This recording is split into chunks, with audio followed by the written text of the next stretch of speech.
राजा वीरेंद्र सेन कहता है, हे राजकुमारी, क्योंकि मनुष्य अज्ञानता के कारण यह भूल जाता है कि संसार में कुछ भी स्थायी नहीं है। यह संसार परिवर्तनशील है। सुख और दुख दिन और रात की तरह एक दूसरे के पूरक हैं। लेकिन मनुष्य सुख को पकड़ कर रखना चाहता है और दुख से बचना चाहता है, क्योंकि जब मनुष्य सुखी होता है तो उसे लगता है कि संसार पर उसी का नियंत्रण है। वह मान लेता है कि उसका भाग्य अच्छा है और जैसा वह चाहता है सब कुछ वैसा ही हो रहा है और हमेशा सब कुछ वैसा ही रहेगा। लेकिन यह उसका सबसे बड़ा भ्रम है। इसी प्रकार जब दुख आता है तो मनुष्य अपने पर नियंत्रण खो देता है।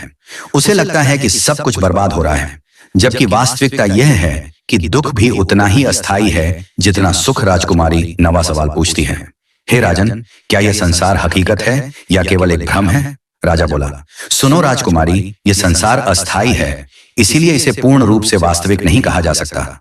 जो चीज स्थायी नहीं होती वह भ्रम होती है। उपनिषदों में कहा गया है, ब्रह्म सत्यम जगत मिथ्या, अर्थात ब्रह्म सत्य है, यह संसार माया है।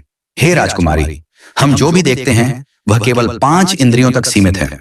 जब हम सपना देखते हैं तो वह हमें पूरी तरह वास्तविक लगता है, लेकिन जागने के बाद वह केवल एक भ्रम होता है। इसी प्रकार यह संसार भी जागृत अवस्था का एक सपना मात्र है। सत्य वही है जो कभी नष्ट नहीं होता और वह केवल आत्मा और परमात्मा है।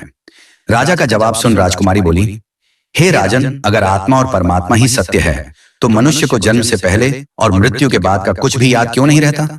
राजा वीरेंद्र सेन राजकुमारी चंद्रप्रभा के 10वें यानी आखिरी सवाल का जवाब देता हुआ बोला, राजकुमारी, क्योंकि प्रकृति ने हमें भूलने का वरदान दिया है ताकि हम अपने पिछले जन्मों के बंधनों से मुक्त होकर नए अनुभवों को जी सकें।